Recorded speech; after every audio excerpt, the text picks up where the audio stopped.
Então, pessoal, vamos começar? Todo mundo aí? Todo mundo vivo?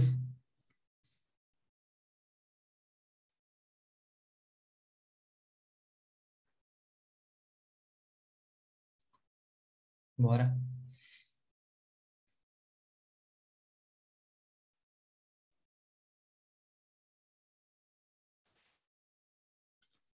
Só o Valdir respondeu? Tá todo mundo ouvindo bem também aí? Tá tudo certo?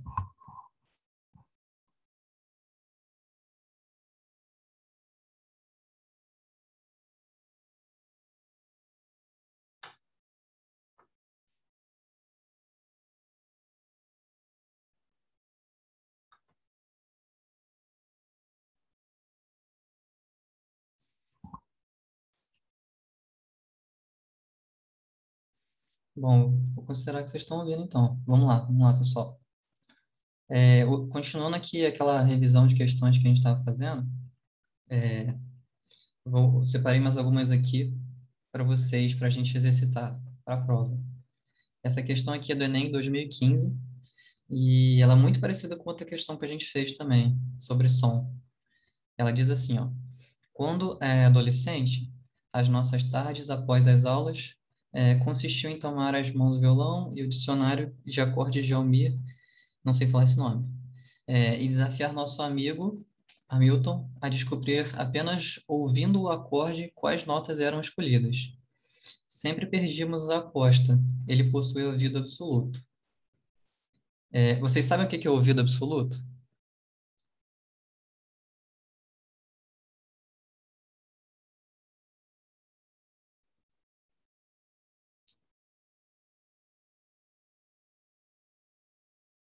Então, aí ele fala aqui, ó, ouvido absoluto é uma característica de poucos indivíduos capazes de identificar notas isoladas sem outra referência, isto é, precisar relacioná-las com outras notas de uma melodia. Um músico, normalmente, se ele treinar, ele consegue comparar uma nota com a outra e saber qual que é qual, assim, mas ele precisa de uma referência. Quem tem ouvido absoluto, é raro isso, a pessoa nasce com isso, ela já nasce com isso, mas é raro, ela consegue saber qual é o tom de uma nota sem, tipo assim, sem relacionar com nada. Por exemplo, ela escuta uma porta abrindo e ela sabe que o som da porta abrindo é lá, por exemplo, é lá maior. Enfim, bem legal isso. Aí ele pergunta aqui: no contexto apresentado, a propriedade física das ondas que permite esta distinção entre as notas é. Aí a gente discutiu lá. Quando a gente. O que que faz uma nota ser diferente da outra? Uma nota grave, uma nota grave, ela tem comprimento de onda maior, certo? Uma nota aguda,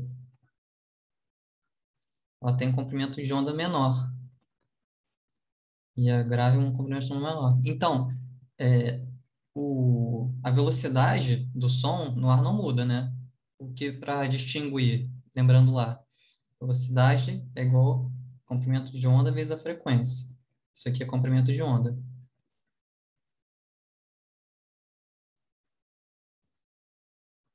A velocidade do som é constante.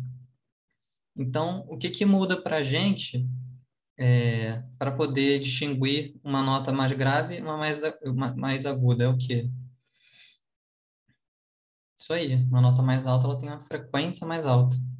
Então, a alternativa correta é a letra A. Muito bem. Show? Vamos saber esse conceito porque já caiu em duas questões, em dois Enem diferentes, né? Pode ser que caia parecido nesse Enem, perguntando mais ou menos isso que a gente falou aqui. Show de bola?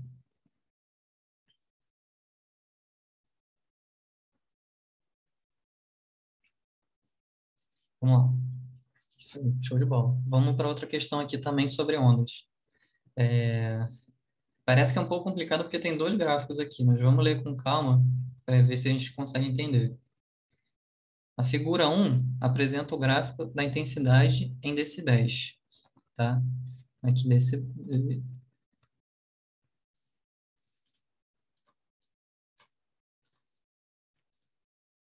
aqui em decibéis. Na onda sonora emitida por um alto-falante que está em repouso e medida por um microfone em função da frequência da onda para diferentes distâncias. Ele deu as distâncias ali. A figura 2 apresenta um diagrama com indicação de diversas faixas de espectro de frequência sonora para o modelo de alto-falante utilizado nesse experimento. Então, aqui, essa figura 2, ela classifica entre grave, médio, agudo, enfim, dependendo da frequência, aquilo que a gente falou. Quanto mais alta a frequência, mais agudo é o som, tá? Isso que está mostrando a figura 2 para a gente aqui. Figura 2. Vocês conseguem ver a imagem? Se não conseguir, pode falar, tá? E a figura 1 mostra como que vai caindo o decibel aqui, ó. O decibel está caindo em relação à frequência, tá? Para cada distância diferente. Ele mediu para pertinho, 3 milímetros, mediu para 60 milímetros. Ou seja, conforme vai aumentando a distância, o decibel vai caindo aqui, ó. Ele começa aqui, aí vai diminuindo para a mesma frequência, certo? Para a mesma frequência, para uma distância maior, o som ele tem um decibel menor, ou seja, ele tem uma intensidade menor. Aí ele pergunta aqui, relacionando as informações presentes na figurinha 2, como a intensidade sonora é percebida e afetada pelo aumento da distância do microfone ao alto-falante. Então, aí eu já vou dar uma dica para vocês aqui. Até mais ou menos aqui, assim, ó, vocês concordam comigo que é,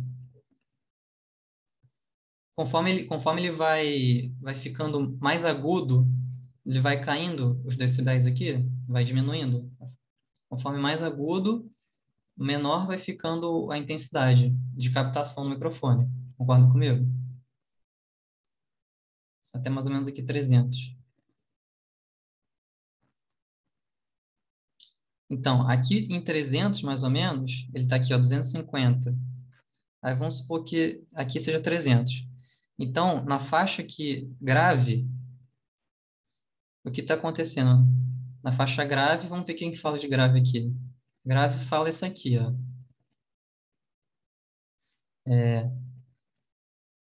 A intensidade sonora percebida é afetada pelo aumento da distância do microfone.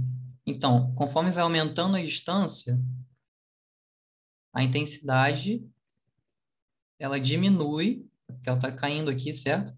Está caindo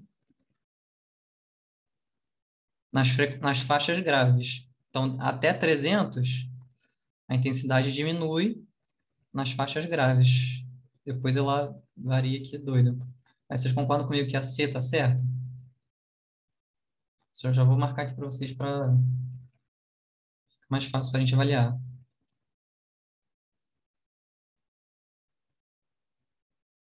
Aí vamos ver o que que fala aqui nos outros casos. Nas frequências médias, o que que são as frequências médias? Entre 640 e 2.500. 640 está mais ou menos aqui. Deixa eu fazer diferente, cor diferente. 600 está mais ou menos aqui. E 2.500 está mais ou menos aqui.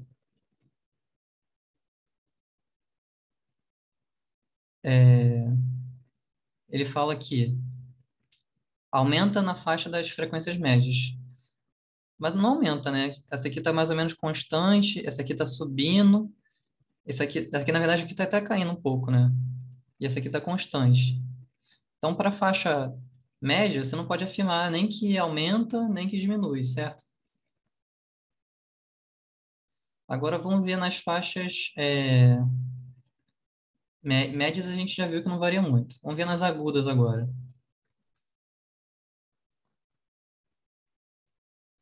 Agudas. Agudas é entre 5.000, ele fala que 5 kHz, lembra das unidades lá? Quilo é 1.000, certo? Igual quilograma. Então, 5 kHz é 5.000 Hz, certo?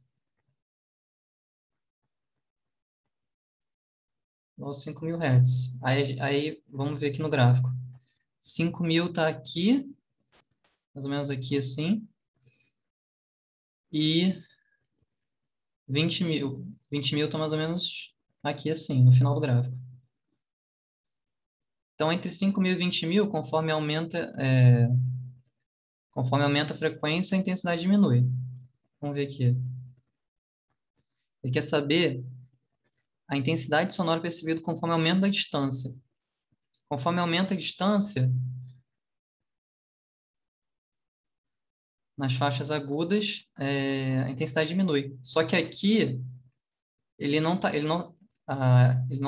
conseguindo comparar entre as distâncias diferentes, porque daqui para cá, as linhas se encontram, então não varia mais em relação à distância. Por isso que só tem uma linha aqui. Então, daqui mais ou menos da faixa média que eu separei aqui, já não varia, a distância não varia a intensidade para o microfone. Então, por isso que daqui para frente já não influencia. Essa questão é meio confusa, mas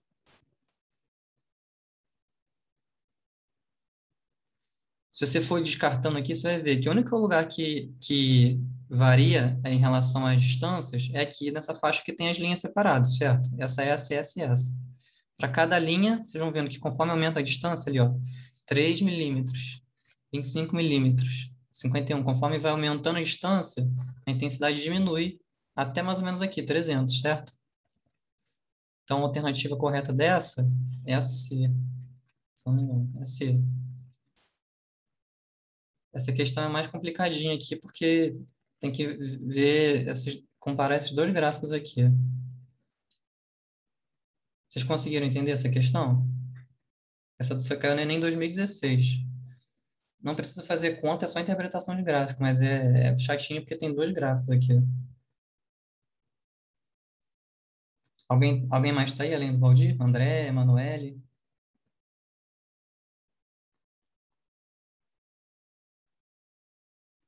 Essa questão é meio chatinha. Mas depois do 900 aqui, mais ou menos, você vê que as linhas se juntam, né? Então, a, a distância ela não varia, a distância não interfere mais. Então, o que você vê aqui de 900 para cima, mais ou menos aqui da média para cima, você já não pode considerar que a distância interfere na intensidade, entendeu? Então, por isso que nas faixas agudas, médias altas, você já pode cortar essa aqui, a B, pode cortar a D. A média, eu mostrei para vocês que a média fica constante. A média fica constante aqui, ó, nas faixas médias. Uma está caindo, a outra está subindo. Então, você não pode nem falar que nem aumenta nem que diminui a intensidade, conforme varia a distância. Entendeu? Esses gráficos aqui que tem três coisas, é bom vocês saberem analisar. Ó. Ele tem o eixo Y, que é a intensidade. Ele tem o eixo X, que é a frequência. E ele ainda tem outra variável, que é o quê? A distância. Por isso que ele botou várias linhas. Cada linha é uma o quê? É uma distância do microfone até a caixa de som. Esse tipo de gráfico é importante vocês saberem interpretar. Vocês conseguiram entender esse gráfico aqui? Esse daqui? Se conseguir entender esse gráfico aqui, eu já estou satisfeito.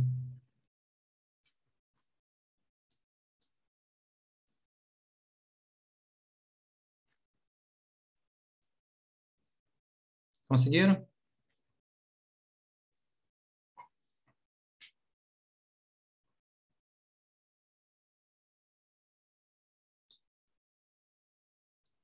Então, show de bola, então. O pessoal está mais quietinho hoje, é a chuva, né?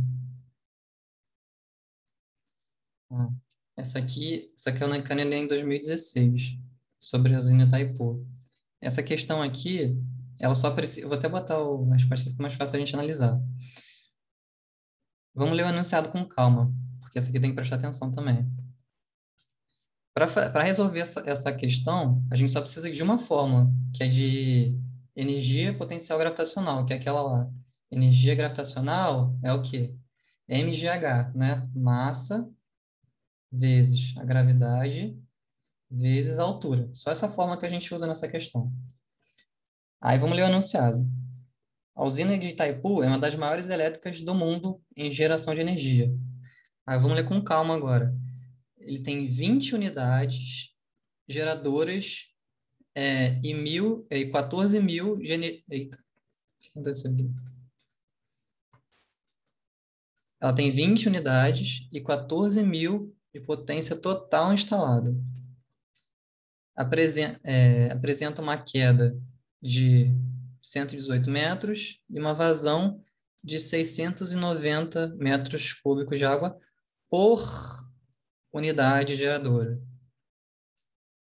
Ou seja, para cada unidade, para cada uma dessas 20 unidades, está caindo 690 metros cúbicos de água a uma altura de 118 metros. Tá? Parece que é complicado, mas vamos devagarinho. Aí, o que o cara faz aqui? Ele calcula quanto que é a potência para uma unidade dessa, que ele deu os dados aqui para uma, né? Deu 118, que é a altura.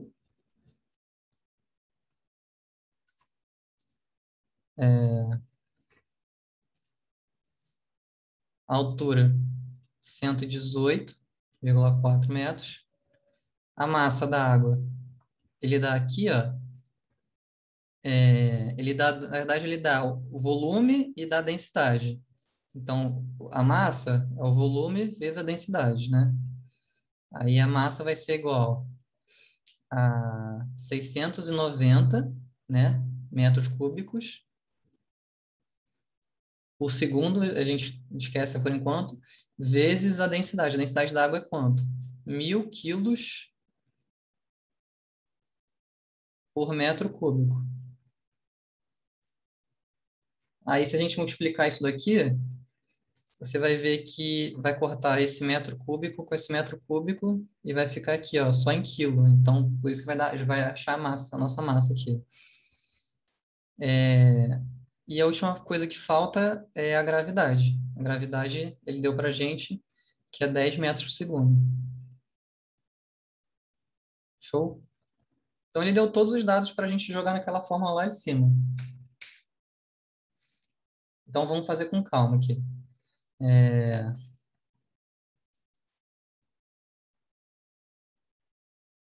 Esse símbolo aqui, que é μ, é a densidade. Ele botou aqui, a densidade é 1 vezes 10 a 3, que é a mesma coisa que falar 1.000, tá? Então, isso aqui é 1.000. 690 é o volume que cai, né? E 10 é a gravidade. Vezes o quê? Vezes a altura. Isso aqui é a altura, isso aqui é a gravidade. Isso daqui é a densidade vezes o volume. Show? Que é a mesma coisa que eu botei ali embaixo. Aí vamos, para facilitar a nossa conta, ao invés de botar 118,4, a gente pode botar aqui 120. Não vai mudar tanto para a gente nossa vida, tá? 120 vezes 690, certo? 0 vezes 0 é 0. Aí isso aqui tudo fica 0. 9 vezes 0 é 0. 2 vezes 9 é 18. Aí 9 vezes 9, com mais um que foi para lá, 10. Aqui vai dar 0. 6 vezes 2, 12. 6 vezes 1, 6. Com aquele 1 foi para lá, 7. Isso aqui vai dar para a gente 0.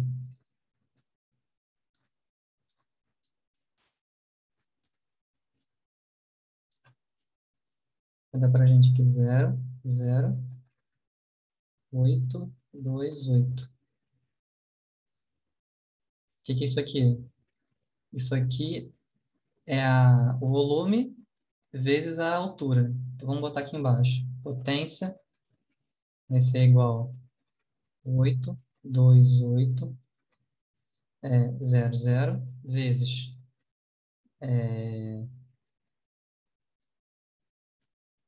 a densidade da água, que é 10 ao cubo, vezes a gravidade, que é 10.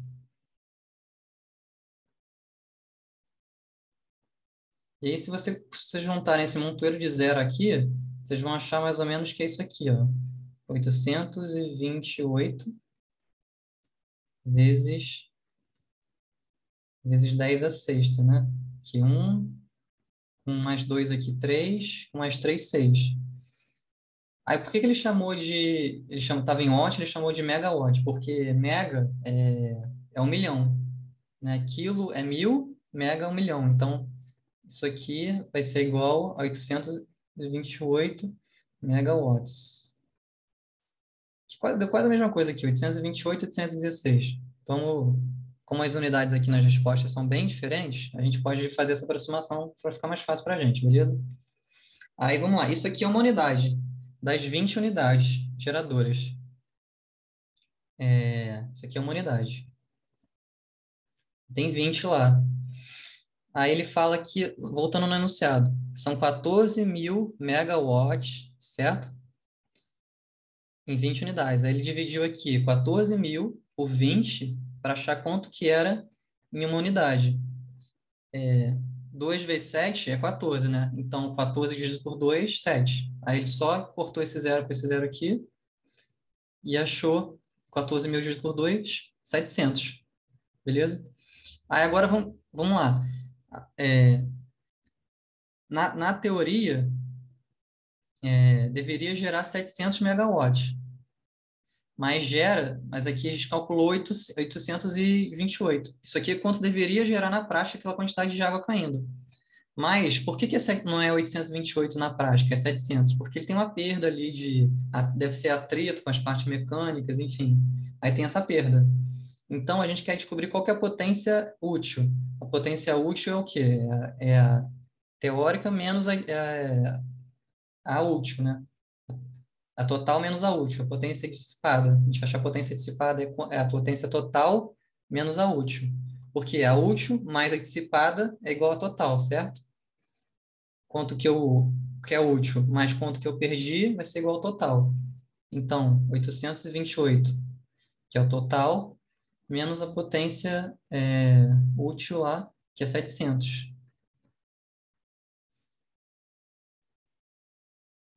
É a mesma coisa que ele fez aqui, ó. Isso aqui vai dar 128, né? 700 menos 828 é 128. Aí, então, vamos supor que achei 128 ao invés de 116 aqui, porque eu fiz a conta aproximada. Qual das respostas aqui que é mais próxima de 128? 128. Não é zero, né? Não é 1,18. 116 está perto de 128, né? 800 já está longe, então provavelmente é a C, entendeu? Quando ele dá um número quebrado para mim, eu gosto de aproximar assim, porque eu acho que é mais fácil de achar a resposta, de fazer conta, entendeu? Conseguiram entender essa questão?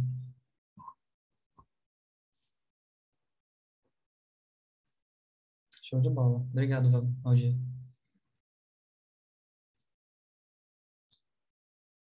Alguém tem alguma dúvida? Boa, André. Isso aí. Obrigado, André. Conseguiram entender as questões até agora? Querem que eu volte alguma?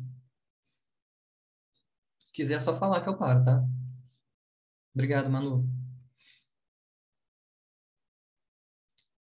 Vamos continuar então. Se todo mundo entendeu, vamos continuar. Essa questão aqui é chatinha também, tem que fazer conta, mas vamos ver se a gente consegue. Essa daqui, ela mistura energia potencial elástica com energia cinética. Quando ele fala aqui, vamos ler a questão primeiro para a gente ver. Um garoto foi à loja para comprar um estilingue e encontrou dois modelos, um com a borracha mais dura e outro com a borracha mais mole. O garoto concluiu que o mais adequado seria o que proporcionasse maior alcance para as mesmas condições de arremesso. Ele quer jogar a bolinha mais longe, quando submetidos à mesma força aplicada. Sabe-se que a constante elástica K do duro é o dobro da Km do mole. Então, o elástico duro ele tem uma constante elástica 2 vezes maior do que a do mole.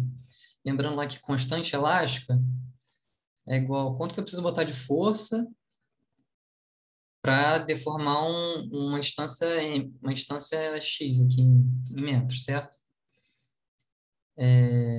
Então ele quer saber a razão dos alcances da borracha dura para a borracha mole é o quê? Então vamos lá. Já sabe a resposta, André? Já tinha... já- Chutou bem, então. Ah, por quê? Ele falou que é o dobro, né? Você fala assim, dobro?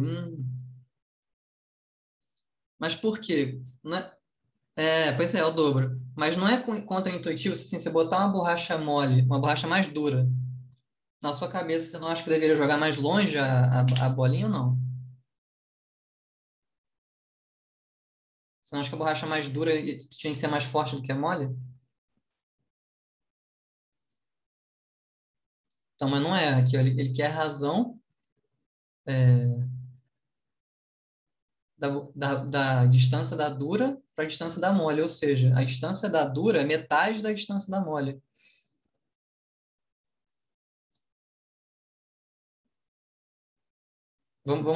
Essa aqui é a resolução, vamos por etapas. Mas chutou, mas tá bom, o que importa é que chutou certo, né? A resposta é a B mesmo, gente, é meio. Mas vamos ver como é que ele chegou. Lembra dessas questões de energia cinética aqui? Energia, enfim, a gente sempre tenta igualar uma coisa com a outra. O que está acontecendo? Quando eu puxo o elástico e solto, eu estou transformando energia elástica em energia cinética. A energia elástica é kx ao quadrado sobre 2. E energia cinética, eita, energia cinética é o quê? mv ao quadrado sobre 2, certo? Energia cinética mv ao quadrado sobre 2. A única coisa que ele fez foi igualar aqui, ó. mv ao quadrado sobre 2 é igual a kx ao quadrado sobre 2. Sendo que o x é o quê? O x é quanto que eu... É a, ele substituiu aqui, ó. O k não é igual a, a força para um x. Então, ele substituiu aqui, ele falou que o x vai ser igual a F sobre K. K é a constante elástica, para uma força para uma distância. Então, ele trocou o X aqui, ele trocou o X aqui por F sobre K. Então, quando eu troco ali o F sobre K, eu fico com isso. mv ao quadrado continua igual. Aí, vai ficar o quê? Vai ficar K vezes F ao quadrado, né? Sobre K ao quadrado. Isso aqui, o X ao quadrado, isso aqui tudo fica ao quadrado. Aí fica F ao quadrado sobre K ao quadrado. E o 2 está multiplicando aqui do mesmo jeito, só separou aqui. Agora, eu preciso relacionar a distância com a constante. Só que a distância horizontal, ela é dada por essa fórmula aqui, ó. Dá para deduzir essa fórmula usando a energia cinética. Mas eu não vou deduzir porque ela dá um trabalhinho de deduzir. Mas aí, eu separei para vocês isso aqui depois, ó. Vocês podem até tirar print disso aqui, que são algumas fórmulas úteis, que pode ser que caia na prova de vocês. Aqui tem um monte de coisa, ó. Tem os ângulos notáveis, meio, raiz de 2 sobre 2. E ele tem aqui, ó, o alcance máximo. O alcance máximo é qual é quão longe que vai chegar uma bolinha, dado um arremesso. E ela depende do quê? Depende da velocidade inicial da bolinha, depende do sinus 2θ sobre g. Por isso que, por essa fórmula aqui, o alcance máximo é sempre quando é 45. Por quê? 45 vezes 2 é 90 aqui, vai dar 90. E o seno máximo é quando? É quando é 90, que é 1, né? Então, quando o ângulo é 45 graus, esse seno aqui vai ser 1. Então, vai ser v ao quadrado sobre g. Show? Aqui tem outras fórmulas aqui, essa altura máxima pode ser que caia ou não. E aqui tem outras coisas, olha. Quanto tempo que vai demorar uma bolinha para cair no chão? Depende da altura e da gravidade. Aí aqui, mesma coisa, só jogando para um lado ou para o outro. Isso aqui a gente tinha usado em outra questão, não sei se vocês lembram. quanto tempo que demora para uma coisa cair no chão. Depende da altura e da gravidade, não depende da massa. Da mesma forma aqui, alcance máximo. Depende da velocidade inicial, do ângulo da gravidade. Show? Aí ele substituiu essa fórmula aqui, usou essa fórmula para poder substituir ali na questão, o V0. V0 ao quadrado, substituiu por isso aqui. Isso aqui entrou no lugar do V0 ao quadrado. Aí fica o quê? M sobre 2 vezes V0 ao quadrado, né? Que é isso aqui, F ao quadrado sobre Km vai ser igual a K sobre 2 vezes F ao quadrado sobre K ao quadrado. Tá? Aqui ele já tinha cortado esse K, esse ao quadrado com esse K aqui, tá? Que tá dividindo embaixo, está multiplicando em cima. Aí ficou F ao quadrado. Você pode cortar esse F ao quadrado aqui dos dois lados.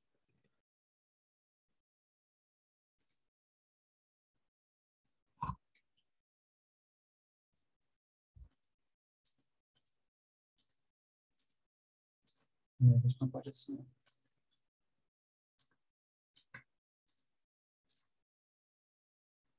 Deixa eu ver, vamos ver a forma com vocês aqui. Ele substituiu ali, ficou F ao quadrado sobre Km, mv.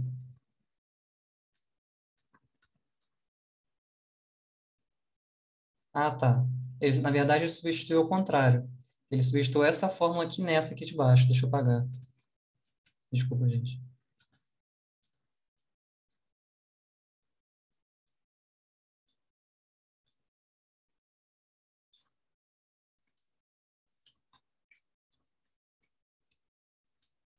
O alcance horizontal é essa forma aqui que eu separei para vocês.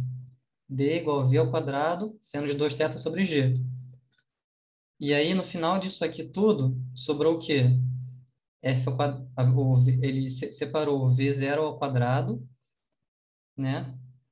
Em relação, ficou igual ao quê? F ao quadrado sobre Km. O M passou para lá dividindo, tá?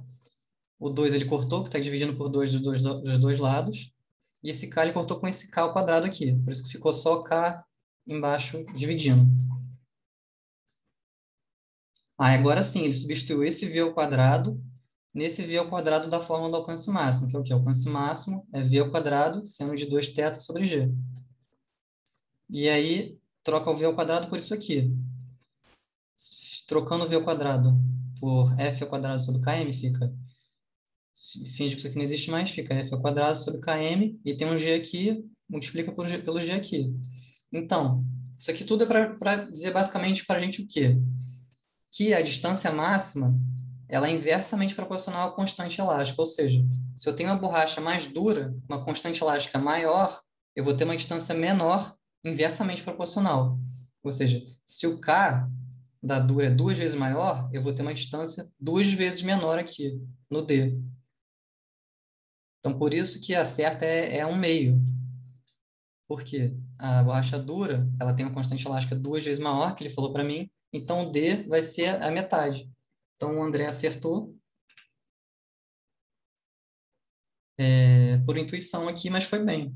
Ele viu ali, é o dobro, então deve ser ou é 2 ou é meio. Tá? Agora você já grava na cabeça aqui o quê? Se eu tenho um elástico jogando uma bolinha para longe, não precisa gravar essas formas aqui, já grava assim na cabeça. Se eu tenho um elástico jogando uma bolinha para longe, se eu tenho uma borracha mais dura, eu vou jogar uma distância menor, né? É o contrário do que a gente pensa de cabeça, assim, pô, se eu tenho borracha mais dura, acho que eu vou conseguir jogar mais longe, mas não é isso. Como a gente viu aqui, quanto menor a constante elástica, maior a distância. Tá? Essa coisa é mais fácil de ver testando na prática, porque dá para entender como é que funciona. É contra-intuitivo. Dá para a gente tentar fazer um experimento com isso? Deve ter até na internet. Eu vou tentar achar para vocês. Você pega uma borracha, bota a mesma força na borracha dura e solta. Aí pega uma borracha mole, bota a mesma força, só que ela vai esticar bem mais, né? Porque é uma borracha mole. Bota a mesma força que você botou na dura e solta. Você vai ver que a mole vai jogar mais longe o objeto. Entendeu? É isso aí, Valdir. É a mesma força, só que a gente viu aqui pela forma que vai fazer um arremesso menor. Tá? Grava na cabeça. Borracha mole é melhor, vai jogar mais longe. Show?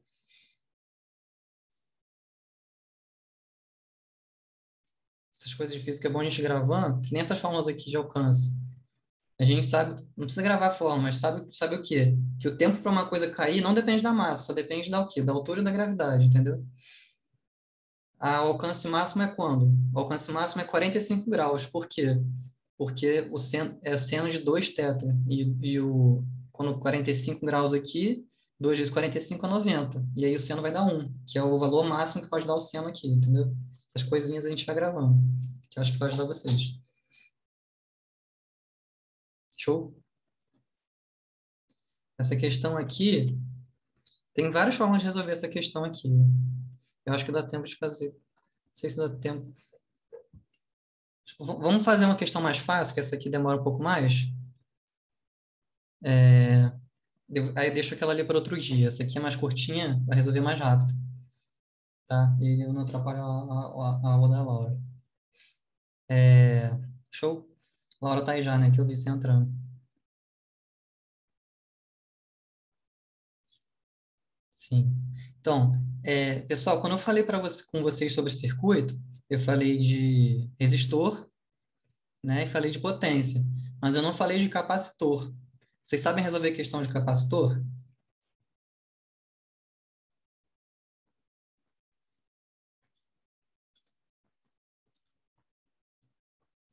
Alguém já viu questão de capacitor? É isso aí. O André falou tudo. O capacitor em circuito, ele é ao contrário do resistor. Aí eu botei aqui para vocês, lembrando lá o que era de resistor. É, Quando a gente tem resistor em série, a gente soma. Quando em paralelo, a gente faz essas fórmulas aqui maceteadas lá que a gente aprendeu. Capacitor é o contrário. Capacitor, em paralelo, a gente soma. E em série tem essa forma complicada aqui. Ou seja, se eu tiver... Essa você fez de cabeça, André? Ou já tinha feito essa questão?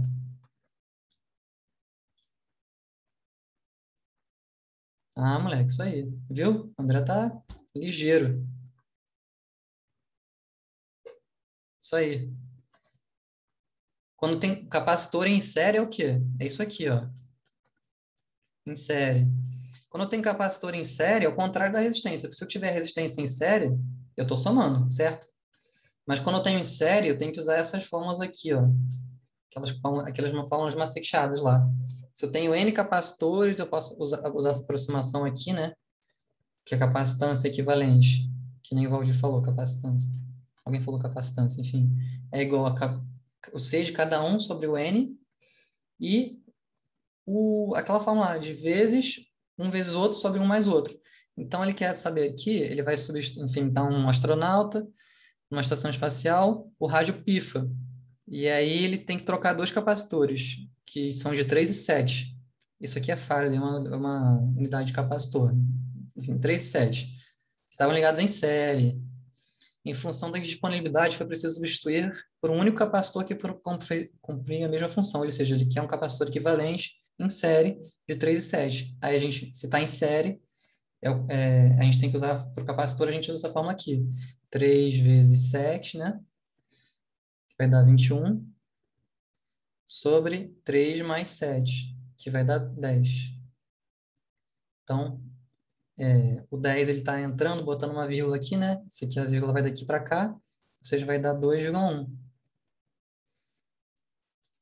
Show? Então a resposta certa é a letra C, que nem o André falou. Respondeu rápido, ó. Olhou a questão, pum, já fez. Isso aí.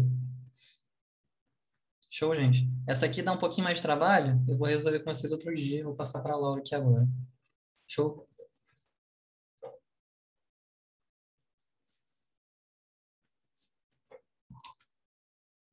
Ficou alguma dúvida aí, pessoal? Alguém quer falar, discutir alguma coisa?